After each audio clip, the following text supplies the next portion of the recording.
अध्याय 6 डीपिलरिंग। डेपिलरिंग 1।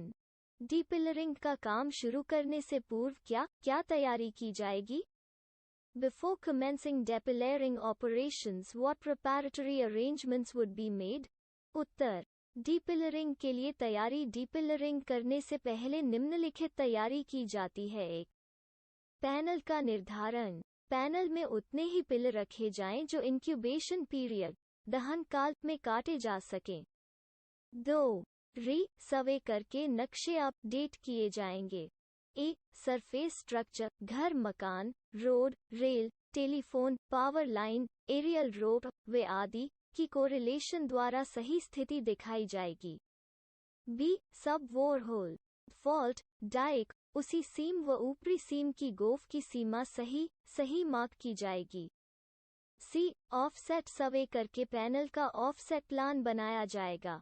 3. जो surface structure हटने हैं उनके हटाने की व्यवस्था की जाएगी। जो बचाने हैं उनके प्रोटेक्शन पिलर नक्शे में दिखाए जाएंगे। भूमिगत भाग में उनके सब और 1.5 मीटर ऊंचाई पर 0.3 मीटर की पट्टी पेंट या चूने से मार्क की जाएगी। 4. सिस्टेमेटिक सपोर्ट रूल (SSR) बनाएंगे। DGMS से अनुमति लेकर पिलर काटने का क्रम व विधि तय करेंगे। 5. पैनल के 2 इंटैक व एक रिटर्न हवा रास्ते को छोड़कर अन्य सब रास्तों में आइसोलेशन स्टापिंग बनाई जाएंगी। खुले छोड़े रास्तों में प्रिपरेटरी स्टापिंग। उनके नजदीक ईंट, बालू, पानी की व्यवस्था की जाएगी। 6. सरफेस पर सब्सिडेंस एरिया चिन्हित करेंगे। उसमें पड़ने वाले घर, मकान खाली कराएंगे, गिरा देंगे, गड्ढे आदि भरकर री-ग्रेडिंग करेंगे। 7. सरफेस के बोरहोल को पूरी लंबाई में सीमेंट कंक्रीट भरकर सील करेंगे। 8. उसी सीम व ऊपरी सीम की समीपी गोफ की डिवॉटिंग करेंगे। उन्हें लगातार सूखा रखने की व्यवस्था करेंगे। सुनिश्चित करेंगे कि बगल की खान में कोई पानी से भरी गोफ न हो।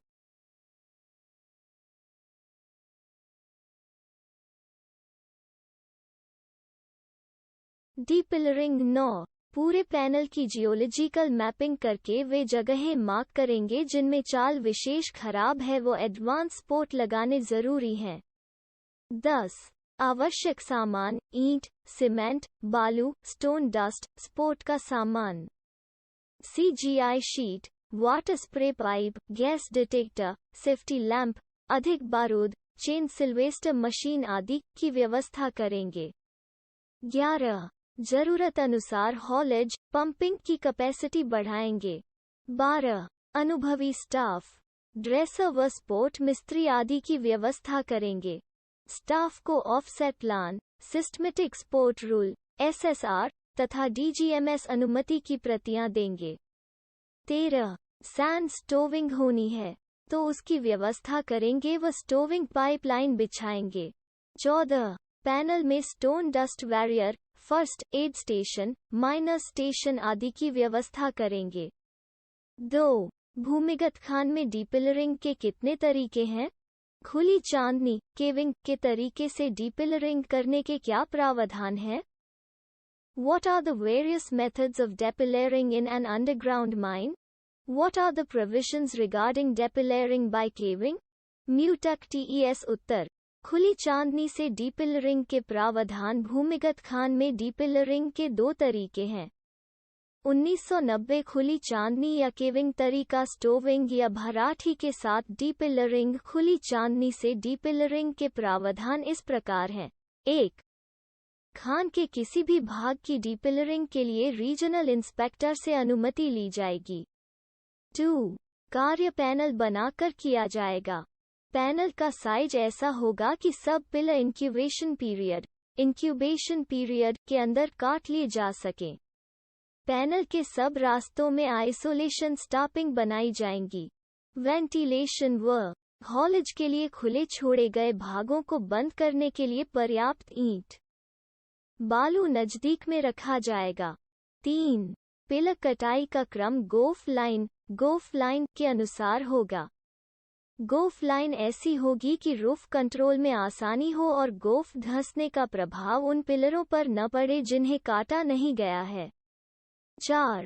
पिलर चिराई, स्प्लिटिंग और खड़ाई बढ़ाने, हाइटनिंग का कार्य। जिस पिलर में चांदनी कार्य चल रहा है उससे अधिक से अधिक 2 पिलर पीछे।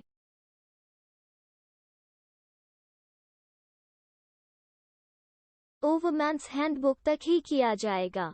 पैनल में कार्य शुरू करते समय चिराई, खड़ाई का काम 4 पिलर तक सीमित रखा जाएगा। 5. केविंग एक साथ 4.8 मीटर से अधिक खड़ाई तक नहीं किया जाएगा। कोयला काटने की कार्य विधि रीजनल इंस्पेक्टर के अनुमोदन के अनुसार होगी। 6. कार्यस्थल में रूफ का खुला क्षेत्रफल, एक्सपोज्ड एरिया, रीजनल इंस्पेक्टर द्वारा अनुमोदित सीमा, सामान्यतः 60 से 90 वर्ग मीटर से अधिक नहीं रखा जाएगा। 7. कोयला काटे जाने वाली जगह में और उस पिलर से 2 पिलर या 30 मीटर जो अधिक हो पीछे तक विधिवत सपोर्ट नियम, सिस्टमैटिक सपोर्ट रूल्स के अनुसार सपोर्ट किया जाएगा। गोफ किनारे का सपोर्ट विशेष मजबूत होगा। 8. किसी स्टूक या स्लाइस से कोयला काटना चालू करने पर कार्य तेजी से किया जाएगा और कोयला कट जाने के तुरंत बाद सपोर्ट खोल लिए जाएंगे ताकि रूफ जल्दी गिर जाए। MYERDE 9. गोफ में कोई सपोर्ट खड़ा नहीं छोड़ा जाएगा। यदि खतरे के कारण किसी चौकीदार या रिब का कोयला न काटा जा सके तो उसे पंचर करके कमजोर कर दिया जाएगा या ब्लास्ट करके गिरा दिया जाएगा ताकि गोफ बैठने में बाधा न पड़े। 10. चांदनी गर्म होने, गोफ गिरने के लक्षण मिले तो सब व्यक्तियों को सुरक्षित स्थान पर निकाल लिया जाएगा। 11.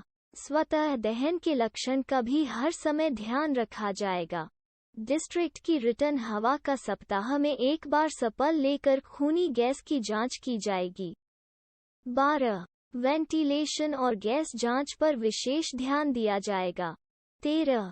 पैनल में पिलर कटाई का कार्य पूरा होते ही आइसोलेशन स्टॉपिंग के खुले भाग गांथनी से बंद करके पैनल सील कर दिया जाएगा। 3. स्टूक किसे कहते हैं? स्टूक काटने के कौन कौन से तरीके प्रचलित हैं? स्टूक्स। What is a stook? What are the common methods of extracting? उत्तर। स्टूक पिलर काटने के समय हर पिलर चिराई करके साइज के अनुसार 4 या 6 भागों में विभक्त किया जाता है। इन भागों को स्टूक कहते हैं। स्टूक काटने के 3 तरीके हैं। 62. डीपिलरिंग 1 सप्ताह तरीका। मजबूत चाल के लिए गोफ की तरफ 2 मीटर मोटी रिब छोड़ते हुए स्टूक सप्ताह काटा जाता है। काटने का क्रम चित्र में 1, 2 व 3 से दिखाया गया है। अंत में रिब को नोच नाचकर जितना कोयला सुरक्षा से निकाल सकते हैं निकाल लिया जाता है। 2. अर्धचंद्राकार तरीका, हाफ मून मेथड। सामान्य चाल के लिए इसमें जंक्शन से कोने से कटाई शुरू होती है। फेस चंद्राकार होता है। डिप और लेवल तरफ 2 मीटर मोटी रिब छोड़ते जाते हैं। अंत में रिब को काटकर पतला कर दिया जाता है या गिरा दिया जाता है। रिब डिप गोफ 7 गोफ चित्र। बी. अर्धचंद्राकार तरीका 7-3 चौकीदार तरीका, कमजोर चाल के लिए कोने में 10 मीटर बाई 10 मीटर नाप का टुकड़ा छोड़ते हुए लेवल और डिप गैलरों से 2 सूंद चलाए जाते हैं। जब दोनों सूंद आइन कर जाते हैं तो सूंद को छांट मारकर चौड़ा करके गोफ की ओर भगाते हैं। -2 मीटर की रिब छोड़ते रहते हैं।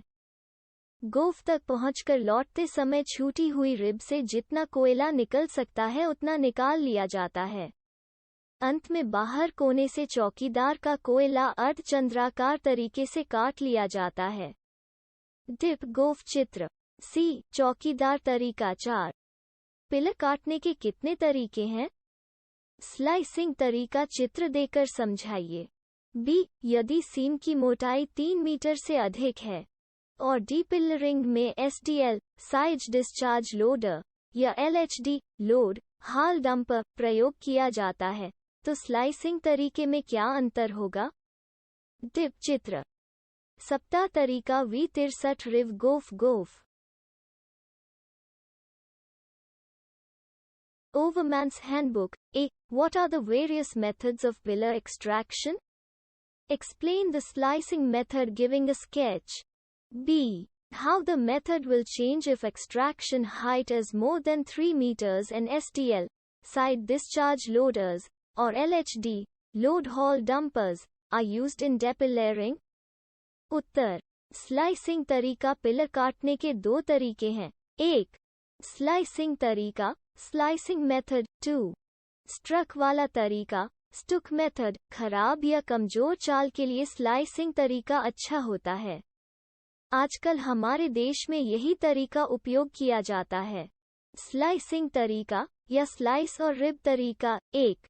पिलर में लेवल स्पिलेट चलाकर उसे 2 बराबर भागों में बांटा जाएगा. स्पिलेट गैलरी 3.6 मीटर से अधिक चौड़ी नहीं रखी जाएगी. 2. डिप साइड के आधे पिलर में गोफ तरफ कम से कम 2 मीटर की रिब छोड़ते हुए स्पिलेट गैलरी में से स्लाइस चलाया जाएगा. स्लाइस 4.8 मीटर अधिक चौड़ा नहीं होगा. स्लाइस की चौड़ाई ऐसी रखी जाएगी कि रूफ का खुला क्षेत्र एक्सपोज एरिया 90 मीटर्स 2 से बड़ा न हो. 3. पूरी लंबाई तक स्लाइस चल चुकने पर रिव को सुरक्षापूर्वक जितना काट सके उतना काट लिया जाएगा. 4. 5. दूसरा स्लाइस शुरू करने से पूर्व पहले स्लाइस के स्पोर्ट खोल लिए जाएंगे. डिप साइड का दूसरा स्लाइस काटने के बाद बचे रिब को गैलरी तरफ से काटा जाएगा. इस समय गैलरी ही स्लाइस बन जाती है और उसे उसी प्रकार स्पोर्ट किया जाता है. 6. किसी भी रिव को न निकाल सके तो उसे कमजोर करके छोड़ा जाएगा. 7. एक पिलर में एक समय पर एक से अधिक स्लाइस नहीं चलाए जाएंगे. 8. डिप साइड के आधे पिलर का कोयला कट जाने के बाद ऊपर के आधे में पिलर में स्लाइस काटा जाएगा. 9. स्पिलिटिंग से रिव काटने के हर समय विधिवत स्पोर्ट नियम के अनुसार स्पोर्ट लगाए जाएंगे. 3 मीटर से अधिक ऊंचाई के लिए स्लाइसिंग विधि 1. यदि डीपिलरिंग की खड़ाई 3 मीटर है तो स्लाइस पहले 3 मीटर ऊंचाई रखते हुए लिया जाएगा. 7 स्पोर्ट लगाते रहेंगे. डीपिलरिंग 2. जब स्लाइस पूरी लंबाई तक लिया जा चुके तो स्लाइस की खड़ाई बढ़ाने का कार्य शुरू किया जाएगा. एक समय पर स्लाइस की चौड़ाई के कुछ ही भाग 1 से 1.5 मीटर में चाल लिया जाएगा और लंबे स्पोर्ट लगाए जाएंगे. DGMS अधिकतम 4.8 मीटर खड़ाई की अनुमति देते हैं, कहीं कहीं केवल 4.5 मीटर. 3. चाल का कोयला लेते हुए स्लाइस को पूरा ऊंचा कर दिया जाएगा. तब रिव सुरक्षापूर्वक काटी जाएगी. 4. सब स्पोर्ट खोलने के बाद अगले स्लाइस का कार्य शुरू किया जाएगा. SDL, LHD का प्रयोग यदि डोपिलरिंग में SDL 1086-7 स्पिलिट गैलरी स्लाइस और LHD प्रयोग किया जाता है तो DGMS स्पिलिट गैलरी की चौड़ाई 4.8 मीटर, स्लाइस की चौड़ाई 5.4 मीटर तक रखने की अनुमति देते हैं. रिब 2.5 फेस 1 डिप 5-3-1-2 गोफ चित्र. पिलर कटाई का स्लाइस तरीका से 3 मीटर मोटी भी रखी जा सकती है. स्लाइस 1, 3, 6, 8 व रिव काटने का क्रम 1, 2, 3, 4, 5, 6, 7, 8, 9, 10. बड़े पिलर में नोट 1.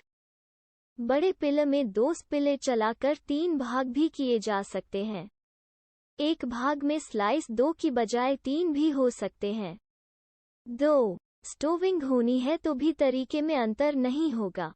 3. जिस खान में ब्लैक डैम्प की समस्या है उसमें लेवल स्पिलेट न चलाकर डिप राइट स्पिलेट चलाया जा सकता है, तब स्लाइस लेवल तरफ बढ़ेंगे. 5. निष्कर्षण रेखा किसे कहते हैं? वो कितने प्रकार की होती है? प्रत्येक की विशेषता बताइए. What is a line of extraction? What are the various types of lines of extraction? Explain their specialities. उत्तर. निष्कर्षण रेखा डिपिलरिंग पैनल में पिलर डिप साइड के अंतिम छोर से शुरू करके किसी खास क्रम से लिए जाते हैं ताकि चाल के वजन को ठीक से कंट्रोल किया जा सके। कटते स्लाइस या स्टूक को मिलाने वाली लाइन को निष्कर्षण रेखा कहते हैं। वो एक तरह से लाइन ऑफ अटैक है। निष्कर्षण रेखा को कहीं कहीं गोफ लाइन भी कहते हैं। ई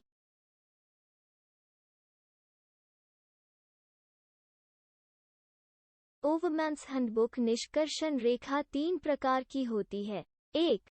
तिरछी डायगोनल लाइन ऑफ एक्सट्रैक्शन। 2. सीढ़ीनुमा step diagonal line of extraction. Sidhi straight line of extraction. तिरछी निष्कर्षण रेखा यह लाइन सीम के डिप की दिशा के साथ 45 डिग्री का कोण बनाती है, इसीलिए इसे डायगोनल निष्कर्षण लाइन कहते हैं। यह सबसे अधिक प्रचलित लाइन है। इसकी लंबाई अधिक होने के कारण गोफ जल्दी गिरती है। फेस अधिक मिलते हैं। फेस 6, 5, 2, डिप 5, 4, 2, 1 चित्र। एक तिरछी या डायगोनल निष्कर्षण रेखा में स्थिरता भी मिलती है क्योंकि प्रत्येक काटे जाने वाले पिलर का कुछ भाग रूफ को सपोर्ट देता है। जरूरत अनुसार इसका कोण 45 डिग्री से भिन्न भी रखा जा सकता है। देखिए चित्र। सीढ़ीनुमा निष्कर्षण रेखा इस निष्कर्षण रेखा में काटे जाने वाले दो स्टूक के बीच एक सॉलिड स्ट्रक खड़ा रहता है जो अच्छा सपोर्ट देता है। इसलिए कमजोर रूफ वाले पैनल में निष्कर्षण रेखा सीढ़ीनुमा रखी जाती है। बेहतर रूफ कंट्रोल के लिए काटे डिप चित्र। सीढ़ीनुमा निष्कर्षण रेखा काटे जाने वाले स्टूक के बीच एक स्टूक 6 खड़ा है। जाने वाले स्टूकों के बीच 2 सॉलिड स्टूक भी रख सकते हैं, परंतु इसमें आयतन दूर दूर होते हैं और वेंटिलेशन व कोयले ट्रांसपोर्ट में कठिनाई होती है। तिरछी गोफ लाइन।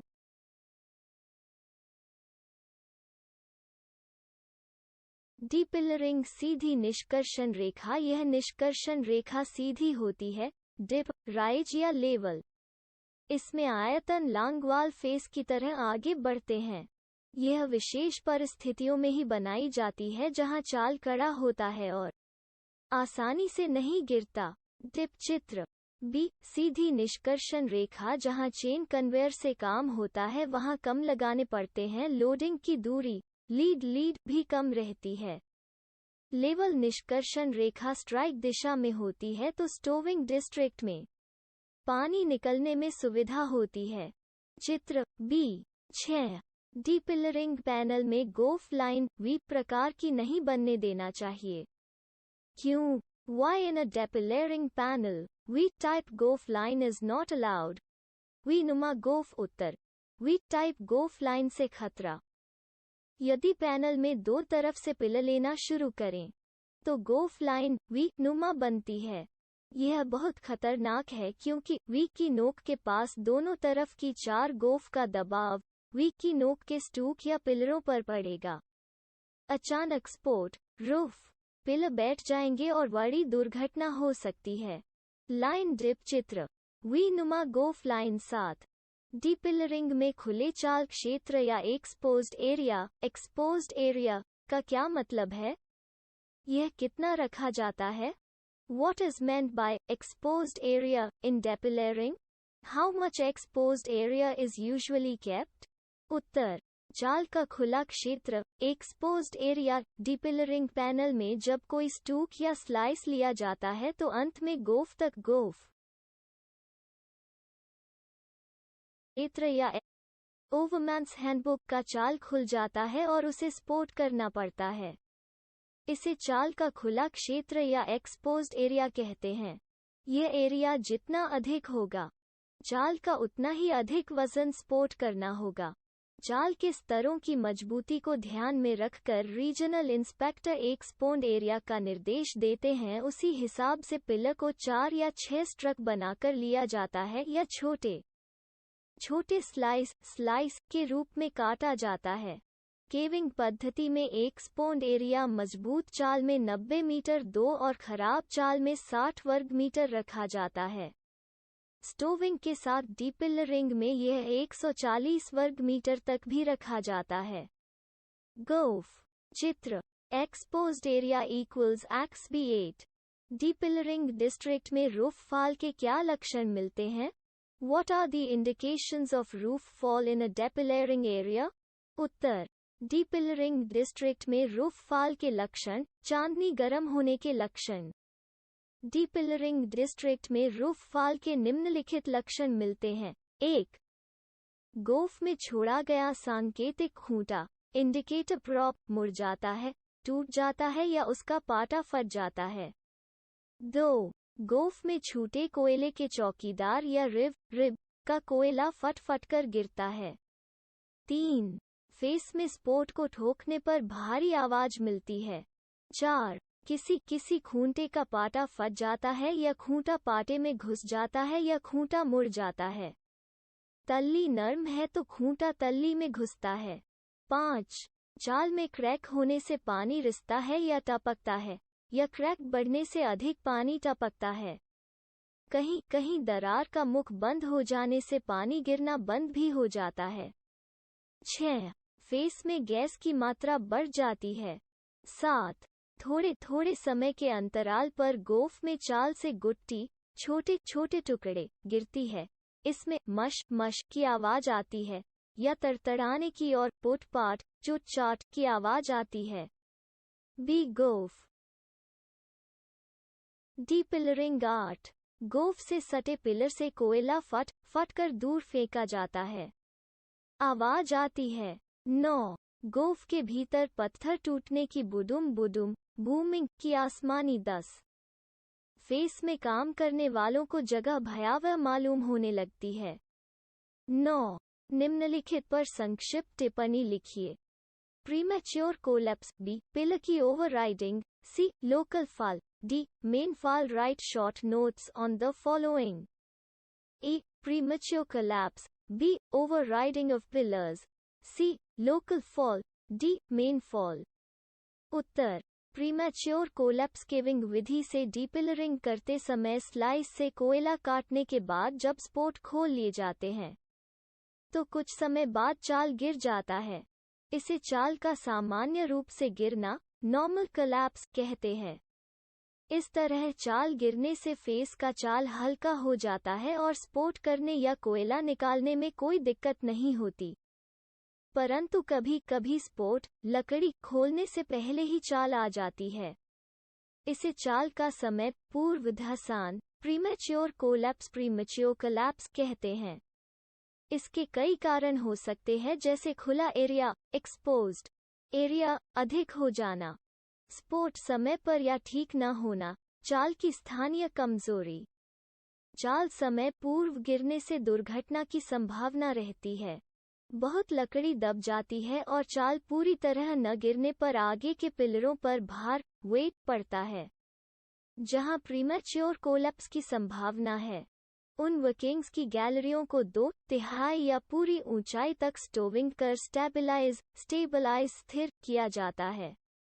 ये एडवांस स्टोविंग पिलर साइज, गैलरी की चौड़ाई, ऊंचाई, पिलर की आयु, सीम की सरफेस से गहराई, ऊपर या नीचे की सीम में गोफ तथा भूगर्भीय बाधाओं पर निर्भर करेगी। खूंटे लगाकर प्रीमैच्योर कोलैप्स को रोका नहीं जा सकता।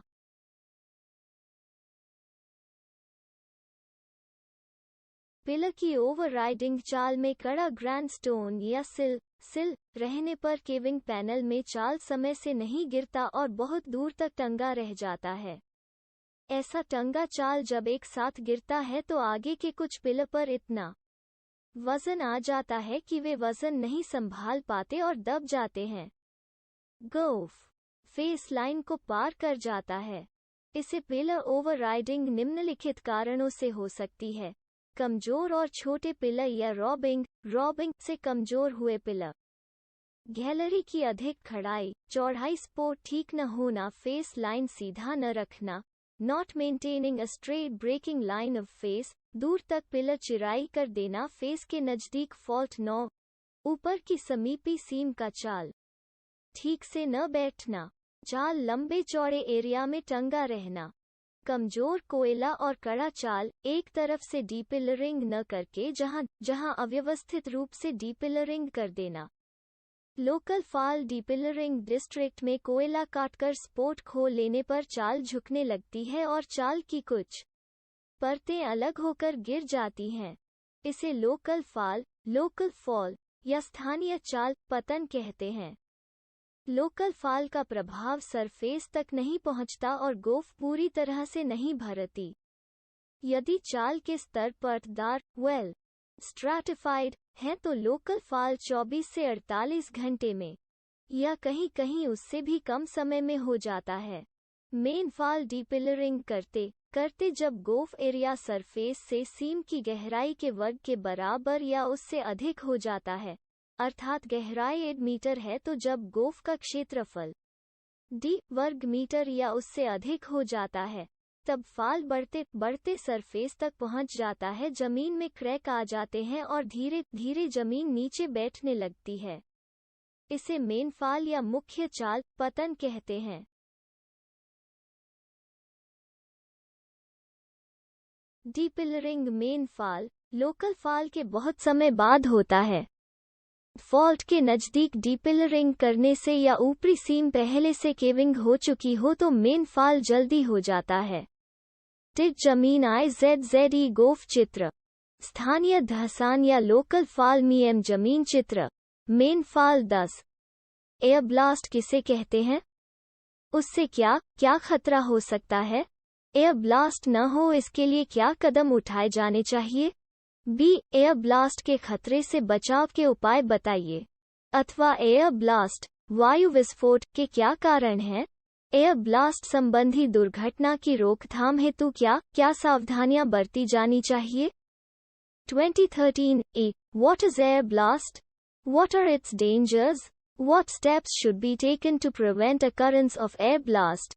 B. State measures to be taken to minimize dangers of air blast. Or what are the causes of air blast? What precautions should be taken to prevent air blast accident?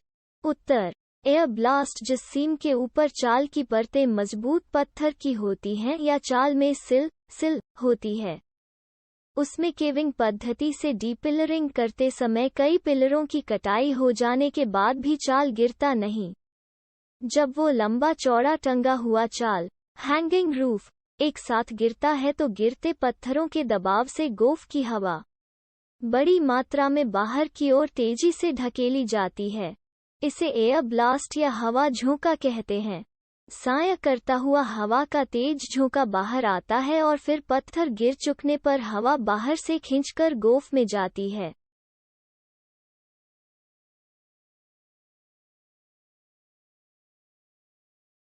ओवरमैन्स handbook air blast के खतरे 1। Air blast के रास्ते में पड़ने वाले आदमी दूर फेंका जाते हैं, कुछ पिलरों से टकराकर मर जाते हैं। हवा जब गोफ में वापस खींचती है तो नजदीकी आदमी ठहलाकर गोफ में भी चले जाते हैं। 2. हवा के मार्ग में पड़ने वाले सब उपकरण इधर उधर बिखर जाते हैं, यहाँ तक कि लोड टब भी ठेला जाते हैं या गिर जाते हैं। 3. टोन के चदरे हवा फाटक उड़कर दूर जा गिरते हैं। स्टॉपिंग हवा क्रॉसिंग टूट जाते हैं। वेंटिलेशन अस्त व्यस्त हो जाता है।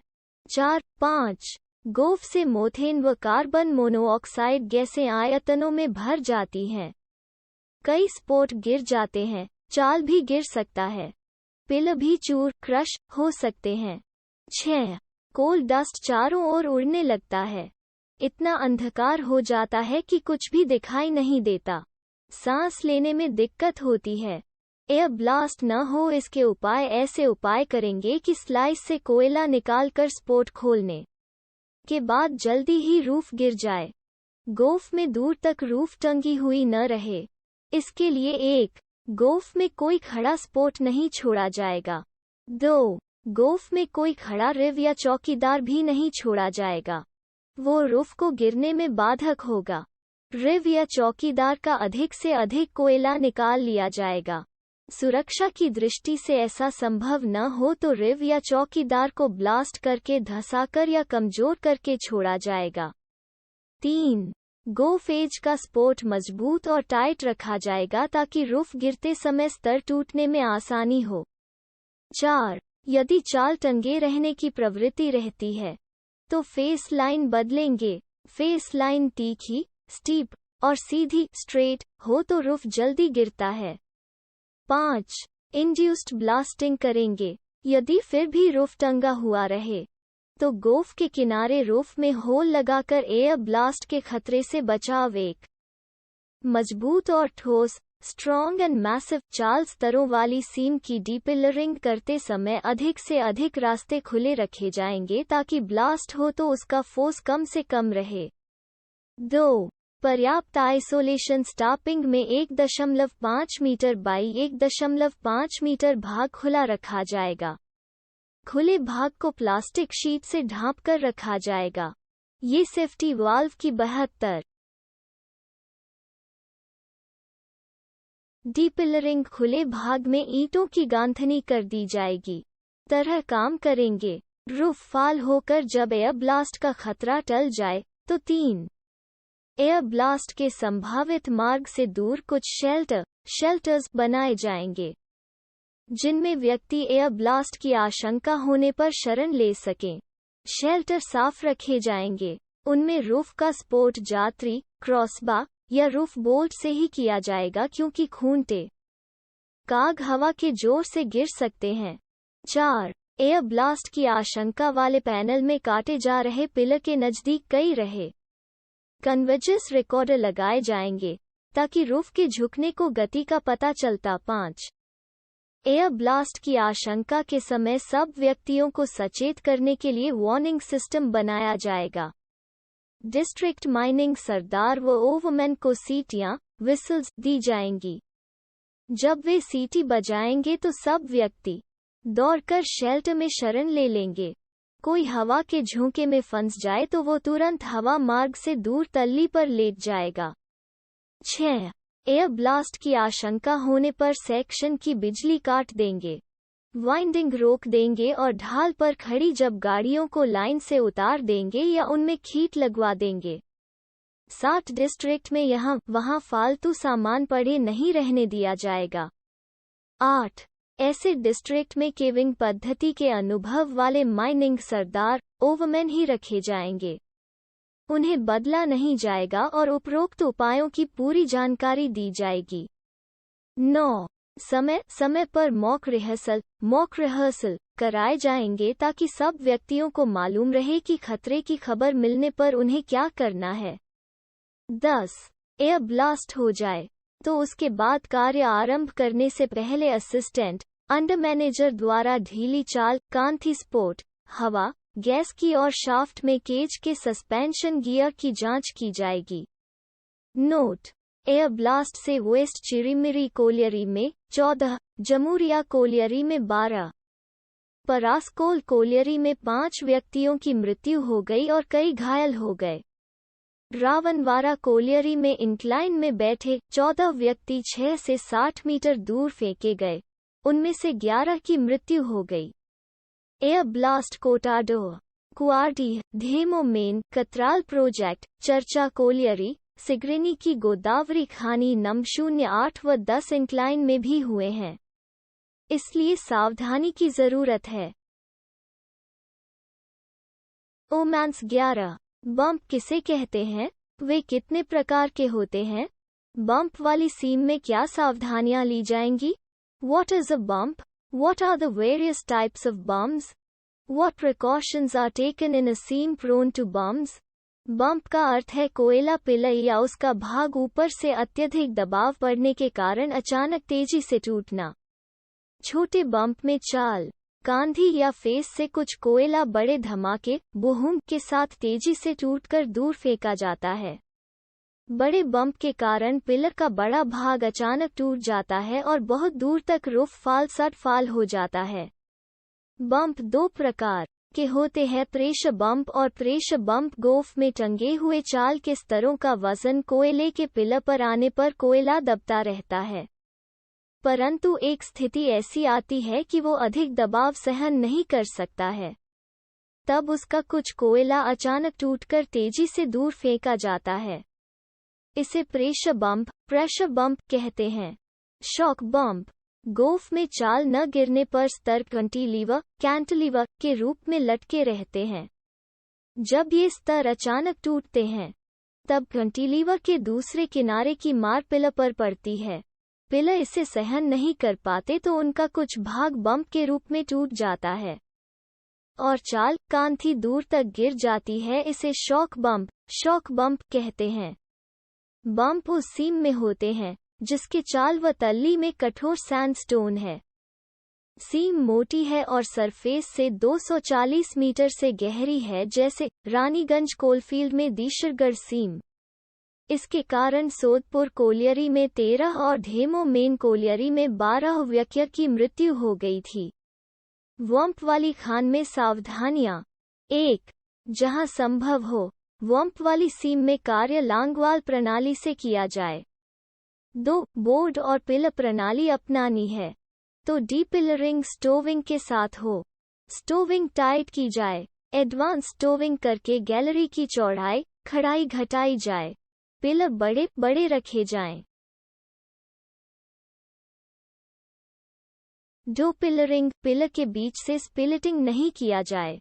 पिलर एक ही तरफ से काटा जाए और स्लाइसिंग तरीका लगाया जाए। ऐसे उपाय करें कि गोफ दूर तक टंगा न रहे। इसके लिए गोफ लाइन लंबी सीधी रखी जाए। गोफ में कोयले का स्टूक या रिब नहीं छोड़ा जाए। फॉल्ट डाइक, रोल के नजदीक और उस जगह जहां सीम की मोटाई अचानक कम होती है, वहां विशेष ध्यान रखा जाए। 12. समीपी सीम किन्हें कहते हैं? अपने से परिस्थिति मानकर ऐसी सीम में डेवलपमेंट पद्धति का वर्णन करें। What are contiguous seams? Assuming your own conditions, describe the method of development in such seams. उत्तर: समीपी सीम जिन दो सीमों के बीच पार्टिंग 9 मीटर या उससे कम होती है, उन्हें समीपी सीम, contiguous seams कहते हैं। दोनों सीम का एक समय पर या अलग अलग समय पर डेवलपमेंट करने के लिए DGMS से अनुमति लेनी होती है। समीपी सीम का डेवलपमेंट निम्नलिखित परिस्थितियां मान लेते हैं। सीम की मोटाई: ऊपरी सीम 2.8 मीटर, निचली 2.4 मीटर, पार्टिंग 2.0 से 4.8 मीटर, डिप 10 में 1, लगभग 6 डिग्री, निचली सीम की सरफेस से गहराई 150 से 200 मीटर। ऊपरी सीम की रूफ, पार्टिंग और निचली सीम की तल्ली मध्यम कठोरता के सैंडस्टोन की है। डीपिलरिंग शुरू करने से पहले DGMS से अनुमति ली जाएगी। इसके लिए आवेदन पत्र के साथ उपरोक्त ब्यौरा और वर्किंग का प्रस्तावित ले-आउट भेजा जाएगा। चूंकि सीम का डिप 30 डिग्री से कम है और चाल तल्ली बहुत नरम नहीं है, पिलर सामान्य साइज के रखे जा सकते हैं।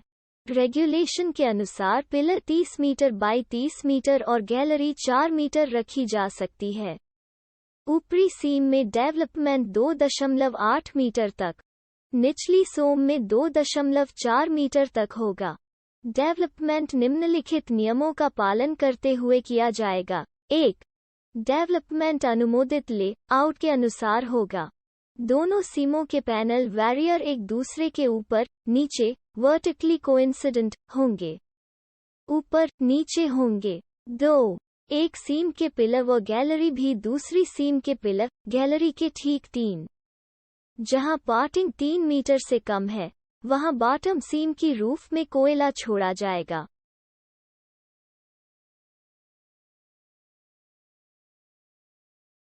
ओवरमैन्स हैंडबुक 4. वर्टिकलिटी, कोइंसिडेंट वर्टिकलिटी और पार्टिंग चेक करने के लिए हर डिप और लेवल तरफ हर दूसरे पिलर के जंक्शन पर बोरहाल लगाए जाएंगे या स्टेपल पिट बनाए जाएंगे। 5. दोनों सीमों के बीच वेंटिलेशन, हॉलेज, पानी निकासी और निगरानी की सुविधा के लिए आवश्यक स्टेपल पिट, ड्रिफ्ट चलाए जाएंगे। 6. दोनों सीम की वर्किंग एक ही ओवरमैन के चार्ज में रहेंगी। 7. नए फेस सर्वेयर द्वारा सेंटर लाइन लगाने के बाद ही खोले जाएंगे। 8. सर्वेयर सप्ताह में एक बार आवश्यक सर्वे करेगा। 9. बॉटम सीम की वर्किंग टॉप सीम से कम एक पिलर आगे रहेगी। 10 बॉटम सीम का पानी टॉप सीम के मेन सम्प में गिराकर वहां से सरफेस में पंप किया जाएगा। टॉप सीम का कोयला पार्टिंग में बनाए ग्राउंड बंकर में गिराया जाएगा और फिर वहां से बेल्ट कन्वेयर से सरफेस में लाया जाएगा। 13 बालू भराठी करके डीपिलरिंग करने के अलग अलग तरीके संक्षेप में समझाइए। Describe briefly different methods of depilaring with stowing. 3.5 metre तक की मोटी सीम की डीपिलरिंग 3.5 मीटर तक मोटी सीम की सीढ़ीनुमा सीधी व लांगवाल की तरह की फेस लाइन रखकर बालू भराठी करके डीपिलरिंग करने के कुछ तरीके नीचे दिए गए हैं। 1. सीढ़ीनुमा फेस लाइन रखकर बालू भराठी करके डीपिलरिंग करने का तरीका बालू भराठी न करके डीपिलरिंग करने के तरीके से ज्यादा अलग नहीं। डायरेक्ट हालेज रिटर्न स्टोविंग पाइप 9-1-1-7 9-7-1-2-3 बालू भरा गोफ। चित्र स्टोविंग के साथ डीपिलरिंग सीढ़ीनुमा निष्कासन रेखा डिप 864:10 रेशियो 86:12:10:86।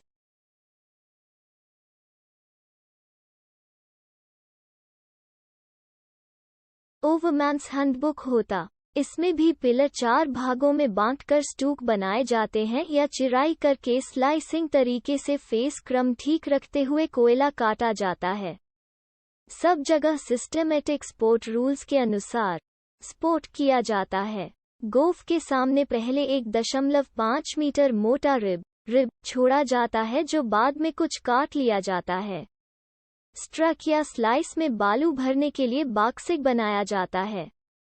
बॉक्सिंग लकड़ी के 0.6 मीटर अंतर पर लगाए गए खूंटों में बोरा या चटाई ठोककर बनाया जाता है। स्टोविंग पाइप आयतन तक ले जाकर लकड़ी खोलते हुए बालू भराठी किया जाता है। बालू भराठी का काम इस तरह किया जाता है कि एक स्टूक में बालू भराठी हो तो बाकी में काम चालू रहे। 2. सीधी फेस लाइन रखकर अच्छे मजबूत चाल वाली सीम में यह रिटर्न स्टोविंग पाइप 7.00 बालू भरा गोफ। चित्र स्टोविंग के साथ डीपिलरिंग सीढ़ीनुमा निष्कासन रेखा तरीका काम आ सकता है। इसमें पिलर डिप राइज चिराई करके उन्हें स्लाइसिंग तरीके से काटा जाता है और ऊपर लिखे तरह बॉक्सिंग बनाकर गोफ भराठी करते जाते हैं। यह तरीका चित्र में दिखाया गया है। इस तरीके के कई फायदे हैं। एक यह कि स्टोविंग करते समय भी सब फेस चालू रहते हैं। 3. लांगवाल तरह का फेस बनाकर किसी खान में डेवलपमेंट तो बोर्ड और पिलर प्रणाली से किया जाता है, परंतु डीपिलरिंग करते समय 3-4 पिलर को एक साथ लांगवाल फेस की भांति काटा जाता है। गोफ से आयतन लगभग 4 m दूरी तक चले जाने पर 4 मीटर चौड़ा बॉक्सिंग बनाकर डिप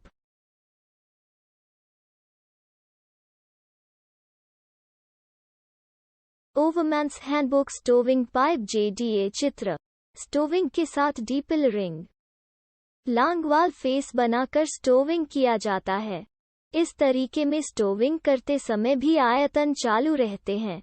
3.5 मीटर से 6 मीटर तक की सीम का डीपिलरिंग ऐसी सीम में पहले नीचे का 3 मीटर भाग लांगवाल तरीके से बालू भराठी करते हुए डीपिलरिंग किया जाएगा। तब उसके ऊपर का भाग बोर्ड और पिलर प्रणाली से डेवलप करके उसकी बालू भरते हुए या बिना बालू भरते हुए डीपिलरिंग की जाएगी। ऊपर वाले सेक्शन में तल्ली बालू की होगी, इसलिए कोल कटिंग मशीन काम में नहीं ले सकते। जहां आवाज करना है वहां लंबे वेलचे से कोयले के नीचे से बालू निकालकर कटानी के खांजा की तरह खांजा बना लिया जाता है। आवाज करने पर कोयला बालू से मिल न जाए इसके लिए तल्ली पर लोहे के चदरे बिछा दिए जाते हैं।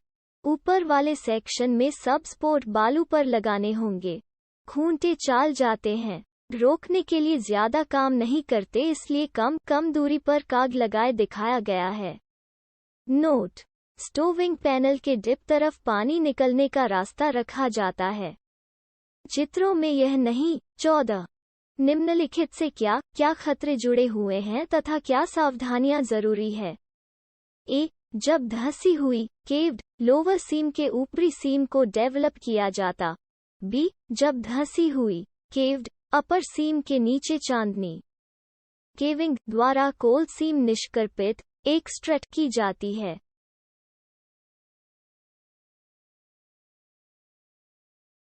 डो पिलरिंग सी, जब भूतल विशिष्टताओं सरफेस फीचर्स के नीचे कोल सीम निष्कासित की जाती है। 2006 What dangers are associated with the following and what precautions are necessary? A. Development in a seam over a caved lower seam. B. Extraction by caving in a seam below a caved upper seam. C. Extraction in a seam below surface features. Uttar caved सीम के ऊपर development खतरे। 1. ढाल में जगह जगह अंतर होने से हॉलेज और मशीनों के आने जाने में कठिनाई। 2. जगह जगह टूटा फूटा या चूर चूर चाल तल्ली धंसने से रूफ सपोर्ट में कठिनाई। 3. तल्ली में क्रैक से वेंटिलेशन लीकेज। 4. लोअर सीम से ब्लैक डैम्प निकलना। 5. नीचे की गोफ का पानी ऊपर आने का खतरा। 2. सावधानियां। 1. लोअर सीम की गोफ ठीक से बैठ जाने के बाद ही ऊपरी सीम में कार्य शुरू करना। गोफ बैठने में 3 से 5 साल लग सकते हैं। अपर सीम में कार्य केवल तब जब दोनों सीम की पार्टिंग पर्याप्त हो। निचली सीम की निष्कर्षण ऊंचाई के 12 गुने से अधिक। 3. खान में फोर्सिंग वेंटिलेशन गैस जांच में सतर्कता। 4. मेन एंड टेल हॉलेज का प्रयोग। 5. SDL LHD की बजाय केवल बास्केट लोडिंग। 6. लोअर सीम से पानी पंप करते रहना। 7. स्पोर्ट में विशेष सावधानी केव्ड सीम के नीचे एक्सट्रैक्शन खतरे। 1. ऊपरी सीम के पानी से जल प्लावन का खतरा। 2. स्ट्रेटा कंट्रोल में कठिनाई मेन फाल जल्दी तेजी से आना। सावधानियां। 1. ऊपरी सीम की केविंग के 3-5 वर्ष बाद ही नीचे की सीम में एक्सट्रैक्शन ताकि ऊपरी गोफ ठीक से बैठ जाए। 2. ऊपरी सीम से निर्धारित दूरी पर होल करते पानी सुखाते रहना। 3. स्पोर्ट में सावधानी कन्वर्जेस रिकॉर्डर आदि का प्रयोग।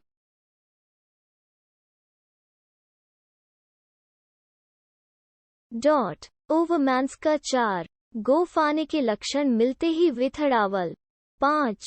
अनुभवी सरदार ओवरमैन द्वारा निगरानी सरफेस फीचर्स के नीचे एक्सट्रैक्शन खतरे सरफेस स्ट्रक्चर में क्रैक स्ट्रक्चर गिरने का खतरा। सावधानियां। 1. सरफेस स्ट्रक्चर के नीचे और उनके चारों ओर एंगल ऑफ ड्रॉ एरिया के नीचे प्रोटेक्शन पिलर छोड़ना। 2. भूमिगत भाग में हर प्रोटेक्शन पिलर पर सफेद पेट की चौड़ी पट्टी से मार्किंग। 3. ओवरमैन के नक्शे पर प्रोटेक्शन पिलर की मार्किंग। 4. सब्सिडेंस प्लान बनाना मेंटेन करना। 5. सरफेस और स्ट्रक्चर्स का नियमित इंस्पेक्शन। 6. ब्लास्टिंग पैटर्न व प्रति डिले बारूद की मात्रा वैज्ञानिक संस्थान की सहायता से निर्धारित करना। 15. उत्प्रेरित केविंग इंड्यूस्ड केविंग क्या है और कैसे की जाती है, समझाकर लिखिए। बी. उत्प्रेरित केविंग के लिए विस्फोट ब्लास्टिंग करने में क्या सुरक्षा सावधानियां ली जाती हैं? 2011 2012 उत्तर देखिए पृष्ठ 432 प्रश्न नंबर 0316। संक्षिप्त विवरण देते हुए बताएं कि क्यों केविंग वाले डीपिलरिंग डिस्ट्रिक्ट में पिलर निष्कासन का कार्य डिप अंतिम छोर से शुरू होगा और डायगोनल विकर्णी या सटेप डायगोनल सटेप विकर्णी निष्कर्षण लाइन कायम रखते हुए राइज बाहरी छोर की ओर क्रमबद्ध तरीके से बढ़ेगा। बी. स्टोविंग के साथ डीपिलरिंग होती है तो पूरे पैनल में किसी भी समय 2 से ज्यादा खाली स्थान वॉइड्स बिना भरे एंड स्टोर नहीं रहेंगे। सी. जहां तक संभव हो ऊपर एवं नीचे की सीम सेक्शन की निष्कर्षण लाइन्स ऑफ एक्सट्रैक्शन एक दूसरे के लंब संपाती रखी जाएंगी। 2012। उत्तर देखिए पृष्ठ 434 प्रश्न नंबर 04।